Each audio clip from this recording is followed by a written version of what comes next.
শাহনান ভাই ফরম্যাটটা যদি আমরা চিন্তা করি, সুমন ভাই যে কথাটা বলেছেন অ্যাবসলিউটলি রাইট, ইটস টি-20 ফরম্যাট এবং যে কেউ জিততে পারে এবং ঢাকার ওই সক্ষমতাটা আছে। আপনারা হয়তো একটা ফ্লোর মধ্যে আছেন, তারপর নিশ্চিতভাবে কশাস এই বিষয়টা নিয়ে। অবশ্যই আমার কাছে মনে হয় টি-20 সাচ আ গেম যেখানে আপনি কোনো ছোট বড় টিম নেই, ইটস অল অ্যাবাউট একটা দুইটা performance, not individual performance.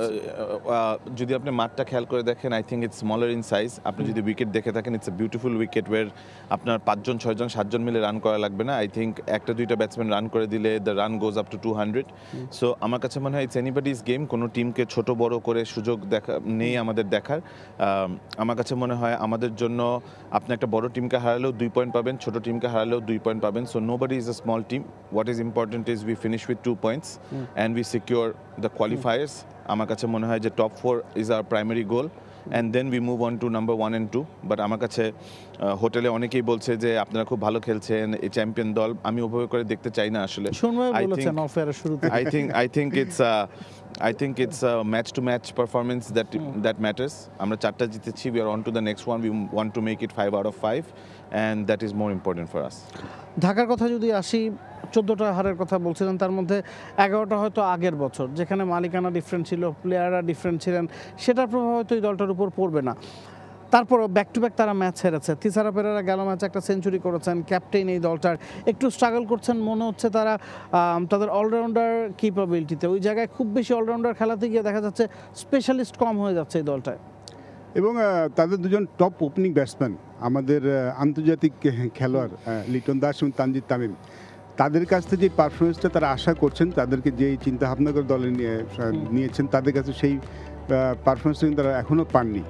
They very good player, too good a player to miss out every match. তো এই দুজন যদি ভালো খেলে তাদের কিন্তু অনেকখানেই প্রবলেম সলভ হয়ে যায়। এবং তিসারা পেরার তো এমন ইনিংস খেলার কথা নয়, খেলার তো কথা টপ অর্ডারের, সেটাই মিস করছে। এসকিনাজি একটা ভালো ইনিংস খেলেছেন, বাট আমি ঢাকা দুজন ওপেনারের কথা বলবো, তাদের কাছে আমার ব্যক্তিগত এক্সপেকটেশন অনেক হাই। এখন পর্যন্ত তাদের সেরা ইনিংস আমরা দেখতে পাইনি, বাট ঢাকা তো চাইবেই তাদের সেই তারা যেন তাদের যেটা মানে ফর্ম সেটা যেন ফিরে পায়, পারফরমেন্স করে। Bowling is very important thing, definitely. আপনি you need allrounders, but to win টি-20 গেমস আপনার প্রপার 5জন বোলার খুব important.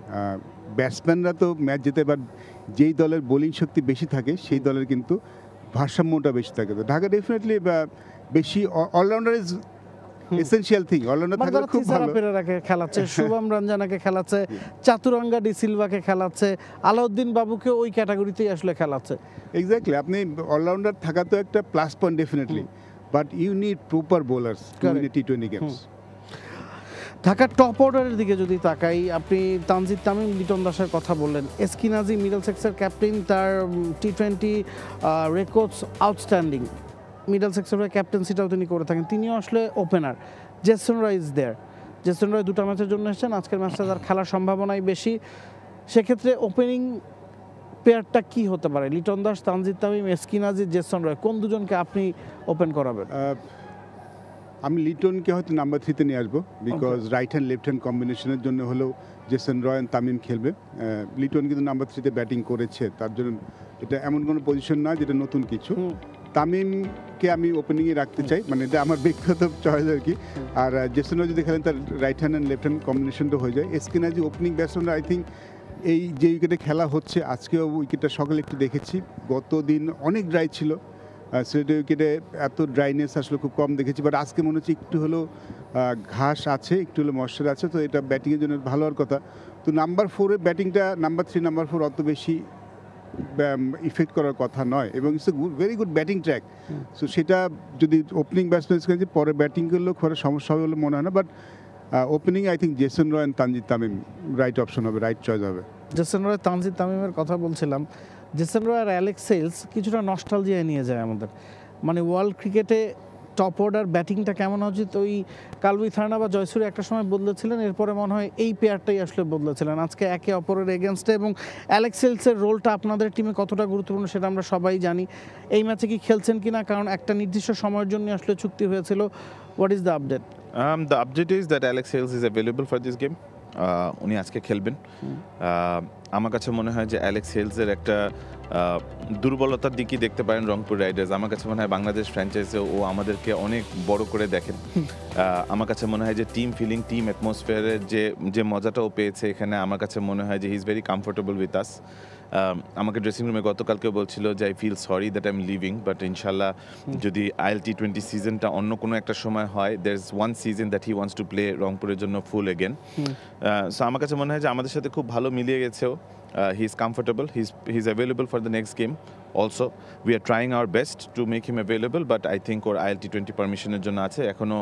It's in the middle of a conversation right now, but we are trying our level best to make him available. Sen ভাই একটু গল্পটা শুনবো কিনা, যেটা অফ এয়ারে শুনছিলাম যে বলে বলে রান করেন। I think he's a very spirited cricketer. আমার কাছে মনে হয় যে ও খুব রিল্যাক্স ক্রিকেট খেলে।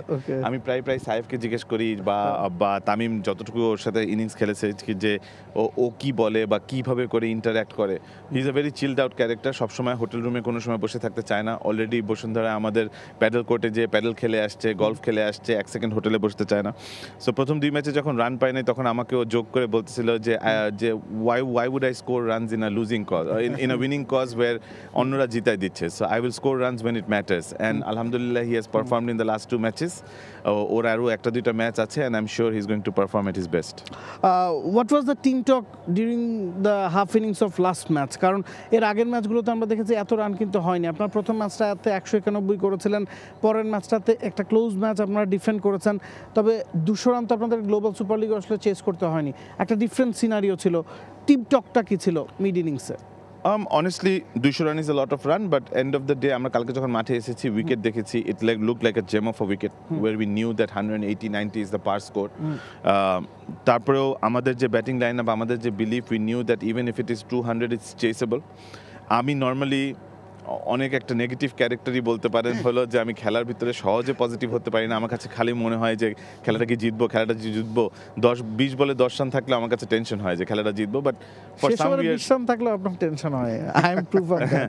তো but for some weird reason, I don't know why, কালকে 205 রান হওয়ার পরেও dressing room looked very comfortable. We always thought that it's chaseable. We just needed 1 or 2 good innings, 1 big partnership, and alhamdulillah that paid off. Alex Hales and Saif Hassan, I think, has played incredible cricket. Bangladesh premier league 2025, 7টি দলের জমজমাট লড়াইয়ে মাতবে পুরো দেশ। দেখতে চোখ রাখুন T Sports নেটওয়ার্কে।